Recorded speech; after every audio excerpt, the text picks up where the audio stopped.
But first, we got to talk about Venom: The Last Dance. It opened. Yes, it's here. We want to get people's thoughts on the. First of all, how did it do at the box office? Let's get that right now because all reports are that it disappointed. This is disappointing. Alan, if you would walk us through it. Yes, I mean, it came in at $51 million domestic. And here's the interesting thing: if you look at the global, 124 million global, total of 175 worldwide. It's doing well overseas, just not here. When you say overseas, what countries are we talking about here? I bet you China is part of it.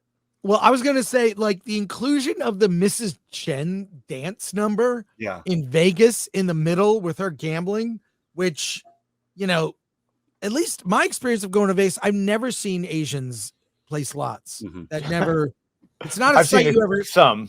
Yeah. Don't they see get it. less? Don't they get less from Chinese- China? Yeah, I was gonna say that the Chinese also like movies about labs in the middle of nowhere where something gets released, and that would Yes. So I maybe that helps with the the Chinese box office. So maybe globally it performed well, but it was estimated to do much better. Now that I know Alan and I gave our opinions, for those on the panel that have seen, Here we go. Here, Wait. let me show you. What? Here we go. All right, here we go. China. Oh, wow. Top bar. Yeah. 46 million. Yeah, man. All I can say is Mrs. Chen will be in every Sony produced movie from now on. I can see Mrs. Chen dancing with Craven, doing Morbin time. Well, so one of the Morbius. articles I was reading, they get less of the money from the box offices in China than they do, right? From other. Yeah, absolutely. Yeah. I mean, roughly foreign, they get half of the box office, while domestic, they get 66% of the box office.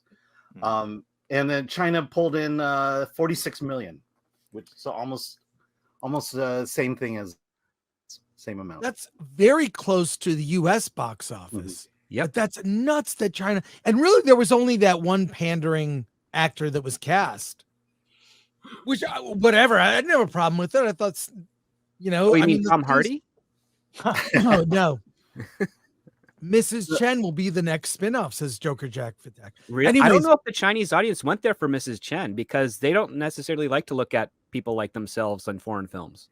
well, they don't like Simu Liu. That I I think know. they went for all the carnage, like all the symbiotes. Yeah, I For think they like null. the symbiotes and the tentacle stuff because Yeah, for reasons. Okay, for those who saw the film, please chime in with your opinion. I want to hear what you guys thought. I mean, I thought, and Yellow Flash 2 says, I thought Venom 3 was fine. I had a lot of fun watching it. I would say it's the Madam Web of Venom movies. It was like parts of it so bad, it was fun. I really do think that. What do you guys think? I like the action at the end. That was fun. With the different people taking on symbiotes and fighting the giant monster that was, had been chasing them pretty much the entire movie. I just thought there was, stupidity across the board, with everything. There was nothing interesting about the story. I thought the actors just kind of phoned it in and just said, hell, let's just have a good time. So the things I typically look for out of a movie I just didn't get, but I did get some nice action. I said the entire story and the entire film was just a setup for that, scene. And then after that, I kind of lost interest. So, I don't know where Venom goes after this. I guess that was the thing. He had this character in the post-credit scenes that kind of pops up and makes it seem like, okay, there's going to be more to come. But I don't know where they can go after this. The Sony Spider-Man universe seems... Yeah, Null. Yeah. They Yeah, kind of the like idea would be to make him the big bad in the next Spider-Man in between Spider-Man. Doomsday and yeah. Yeah. Okay. All right. So Andy Serkis did his voice. Yeah, no, I heard about that. Well, and that's interesting. Okay, Andy Serkis is good, but do I care about Null and this villain and the next? Nah. So I thought it was just okay. I thought the whole beginning scene was completely unnecessary with the flashing back to the Spider-Man No Way Home thing with Venom at the bar, at the Mexican bar. I thought it was mixing the drink. We didn't really need it. You know what I mean? I think overall, though, man, I just feel like when it comes to these Venom movies, I don't think I'm the right audience for it because I didn't like any of the movies. Like I didn't like the first, second, or third. I mean, as far as they were okay to watch, and I could turn my brain off and somewhat enjoy it, I guess. But as a film that I would give a claim to, that I would say, oh, this was a great film that I'd recommend to other people, none of the Venom movies have been that for me. And if I'm being fair, though, when I say I'm not the right audience for this movie or for this series, I think it's because I'm not a Venom fan at all. Like, even from the comics, I'm not a fan of Venom. All right. I thought he was an okay villain when he first appeared in Spider-Man. And that was it, you know. But Venom took on a life of its own, kind of like Deadpool did, kind of like a lot of these characters who were villains that are all of a sudden anti-heroes now, right? They blew up, they got big. I get that, and I know there's a love for Venom for people who, you know, see him as an anti-hero or whatever. I just never bought it. I thought he was a cool villain in the comics. He should have just stayed a villain, and yeah. We've had 3 Venom movies that he's never interacted with Spider-Man. Yes, So, that is ridiculous. That is absolutely ridiculous. Oh, and the other thing that I really didn't like, if I'm being honest, man, I'm just tired of the trope. I'm tired of the trope that the hero fights someone who has the same powers or same abilities as they do. And especially when it comes to Venom, it loses something when everybody has a symbiote. You know what I mean? No diversity, right? No diversity in villains or antagonists. It loses something. There's nothing special about Venom when he's fighting 20 other Venoms. Mm-hmm. Yeah. Well, he wasn't fighting them. I mean, they were on the same team. It was them versus the weird Venom. Yeah, I mean, you get what I'm saying. Though. It's just too many cooks in the kitchen, kind of thing. Yeah. I mean, my issue was, you know, to me the best part of Venom is the interaction between Venom and Eddie, but it kept getting interrupted by plot. And the plot itself is just so bland. We've seen this plot before. The military, the scientists. You know, you got Chiwetel Ejiofor giving us a military guy, and Juno Temple as the hot, sexy scientist. But they didn't elevate those roles or those characters in any way, and so it's just a very bland story that you're throwing Venom into.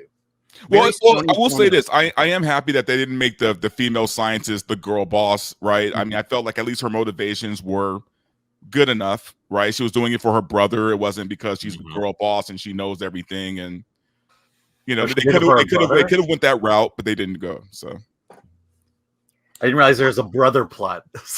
It was so like there and gone, but for the last, since Tom Hardy has been Venom, I've been trying to figure out what it is he's doing in his performance. And this movie made it clear. He is impersonating Matthew Modine to play Eddie Brock.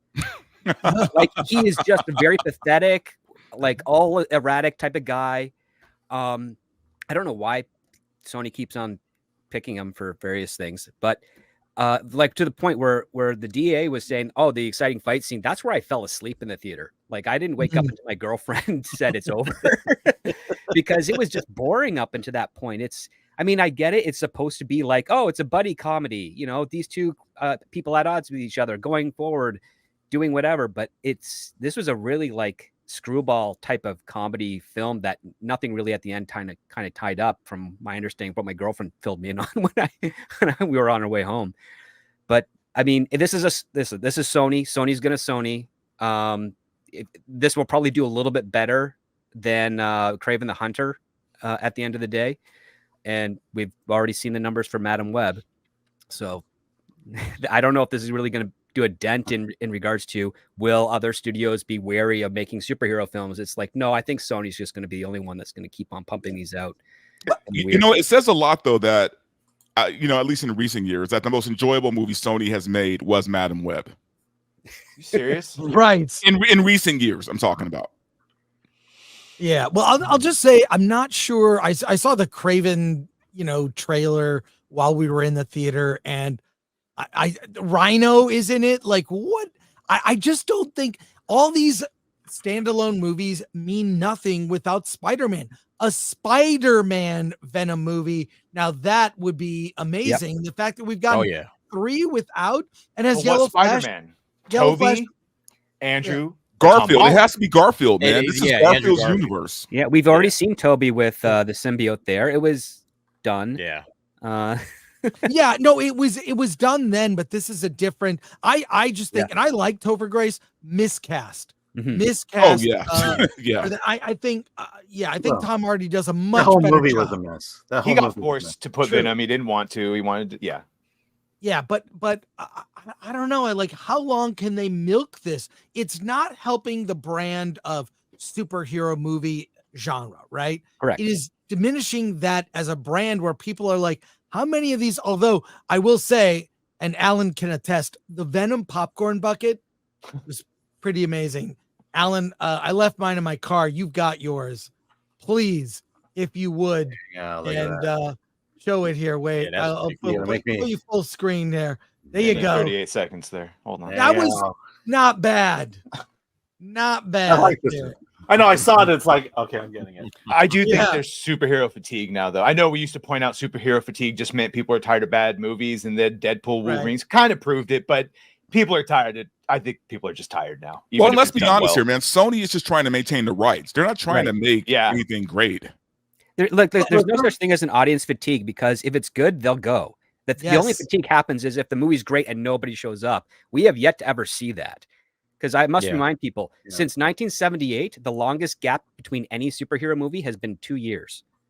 That's it. Yeah. 2 years. So Wow. for 46 years, there's always been superhero movies. They're not going away. You cannot kill them. They are just like horror genre. They'll be there in various budgets from various studios in various forms, but they're always going to be there. They're not going anywhere. Yeah, but we can't call Dick Tracy a superhero film, right?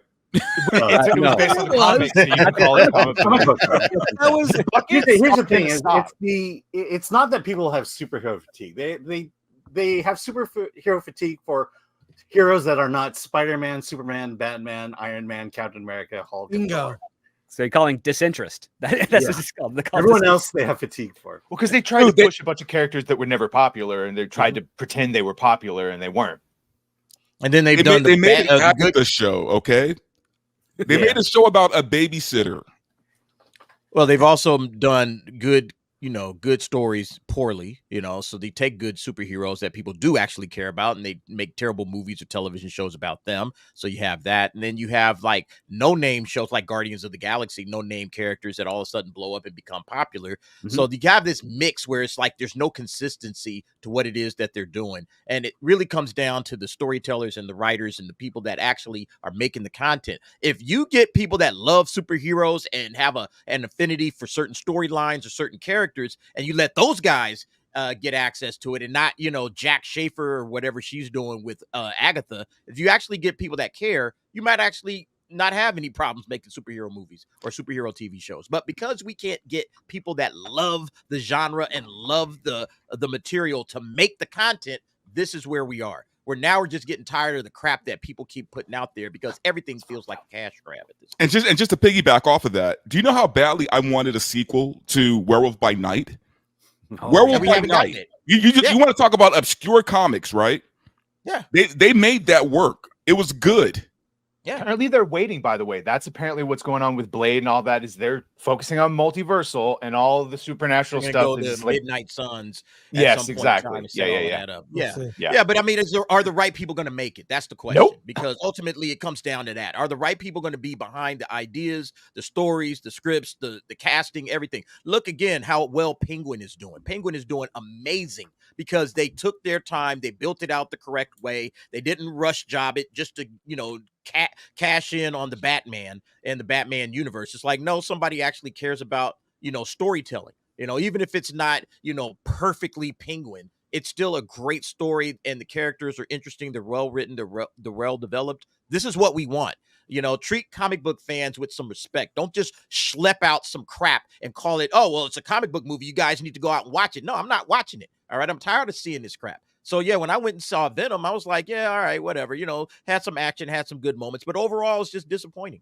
Well, what's crazy is they give these obscure characters, right, to people who've never read comics. Like I can see if you were giving them to people who let's say Superman or Batman, who everybody knows. Okay, I get that, whatever. But you're trying to make an obscure character work, and they're giving them to people who don't even read the books. You gotta have intimate knowledge.